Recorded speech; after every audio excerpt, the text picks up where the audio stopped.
Selamat pagi para kekasih Yesus Kristus. Saudara-saudara, orang percaya adalah orang-orang yang paling dikasihi oleh Yesus Kristus Tuhan kita, sehingga kita dipilih dari antara suku bangsa, bahkan mungkin kita dipilih dari antara saudara-saudara kita yang ada di sekitar kita, kemudian dikuduskan untuk menjadi umat kepunyaannya. Kami dari Gereja GKP Romangun menyapa saudara sekalian melalui firman-Nya yang terdapat dalam bacaan Almanak GKP untuk tanggal 3 Maret 2021 sebagaimana tertulis dalam 1 Petrus pasal yang pertama ayat yang ke-16. Demikian firman Tuhan. Sebab itu ada tertulis, kuduslah kamu sebab aku kudus. Ada tertulis, kuduslah kamu sebab aku kudus. Saudara, kalimat singkat ini mengingatkan kita semua, orang-orang percaya, agar tekun memelihara kekudusan melalui baptisan kudus yang telah diterima atau yang telah kita terima saat memasuki persekutuan orang-orang kudus, yakni gereja di mana kita bersekutu. Dalam hal ini gereja Protestan, di mana baptisan waktu kecil tidak dapat dipisahkan dari katekisasi sidi atau peneguhan sidi. Karena bagi kita orang-orang Protestan, antara baptisan yang dulu waktu kecil dibawa oleh orang tua akan dilengkapi dengan katekisasi sidi dan peneguhan sidi menjadi warga jemaat penuh yang bertanggung jawab kepada Tuhannya, kepada diri sendiri, dan serta siap untuk memberitakan Injil. Kalau dikatakan kuduslah kamu sebab aku kudus, seringkali pikiran kita dibawa kepada masalah-masalah atau usaha pribadi untuk menghindarkan perbuatan-perbuatan yang menimbulkan dosa atau perbuatan-perbuatan yang membuat kita menjadi tidak kudus, seperti tidak mencuri lagi, atau tidak berbohong, atau tidak berzina, dan lain sebagainya. Maka untuk itu kita harus berusaha untuk mencukupkan semua kebutuhan kita, kebutuhan pribadi dan keluarga, dan dengan tercukupkan semua kebutuhan sehari-hari, maka kita terhindar dari pencurian, terhindar dari berbohong, terhindar dari perzinahan. Betulkah? Ternyata tidak. Ya, ternyata tidak, karena semua manusia telah berbuat dosa. Kalau kita lihat dalam Roma pasal yang kedua ayat yang ketiga, semua manusia telah berbuat dosa.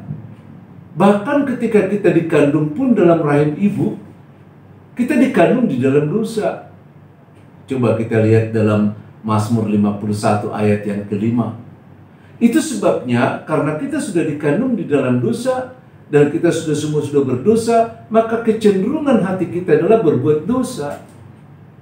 Bandingkan dengan Kejadian pasal 6 ayat yang kelima. Ya.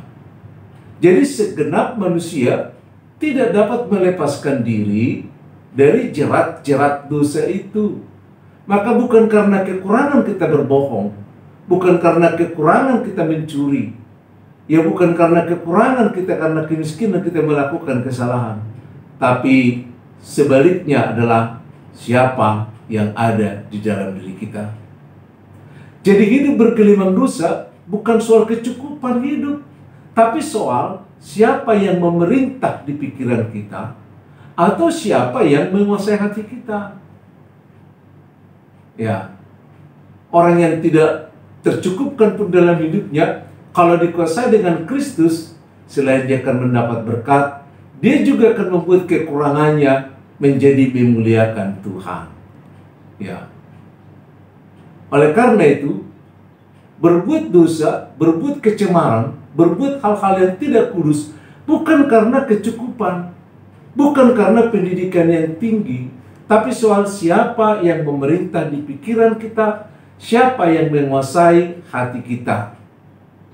Kalau bukan Tuhan Yesus yang senantiasa ingin masuk dalam hati kita, maka pikiran kita selalu cenderung melakukan hal-hal yang tidak diinginkan Tuhan.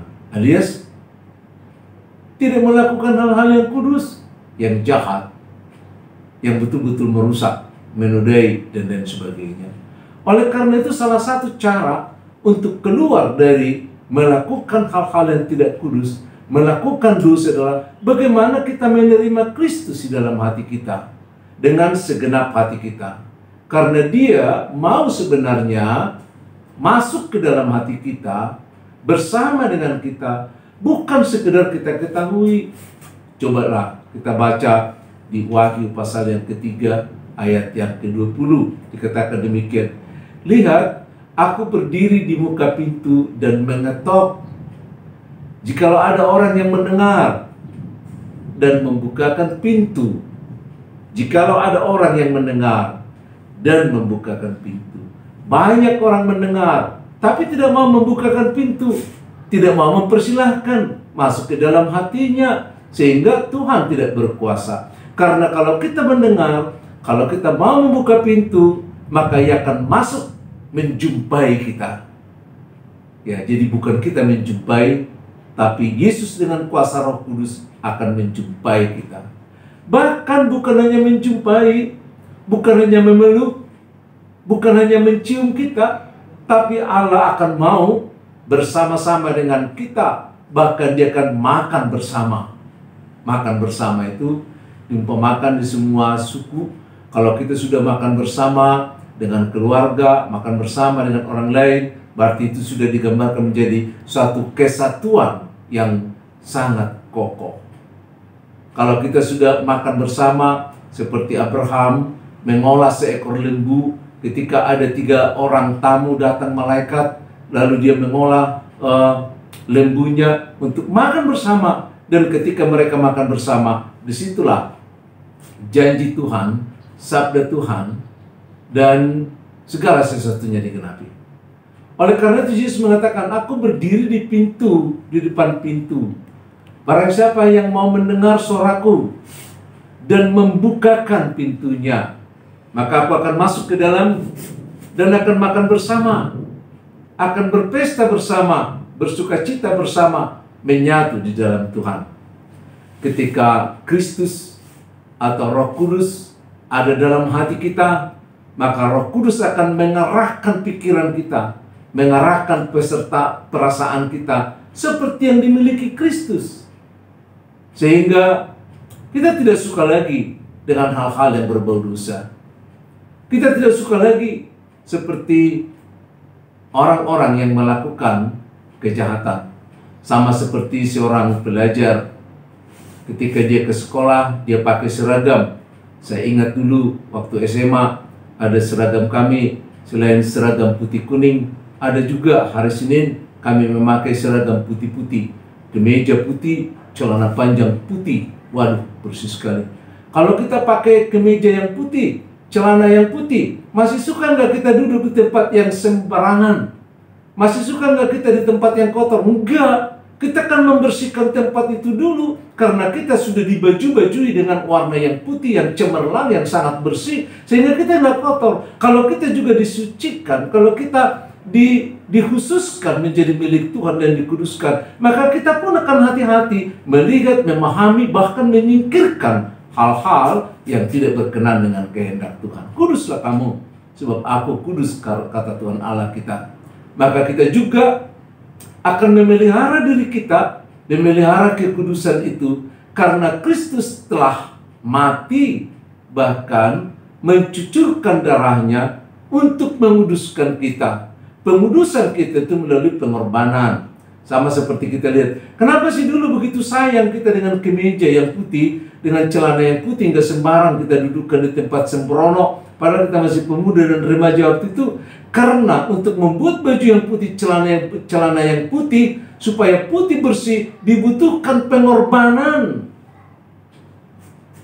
pekerjaan yang telaten. Kalau kita yang melakukannya, kadang-kadang tangan kita akan merasa lelah melakukan itu. Bahkan juga dengan sabun, tangan kita akan terluka. Itu sebabnya pakaian yang menyelimuti kita itu menjadi mahal, karena kita tahu membuat baju yang putih susah. Sama seperti Kristus. Ketika kita dikuduskan bukan dengan emas. Kita dikuduskan bukan oleh berlian, tapi oleh darah, oleh pengorbanannya, sesuatu yang mahal. Maka mari kita jaga kekudusan itu, karena Tuhan telah melakukan pengorbanan untuk kekudusan kita. Sehingga dengan menerima Kristus di dalam hati kita, maka kita akan bersuka cita bersama dengan Kristus, dan menghindarkan, kita memiliki kekuatan menghindarkan hal-hal yang membuat kita menjadi tidak kudus. Shalom.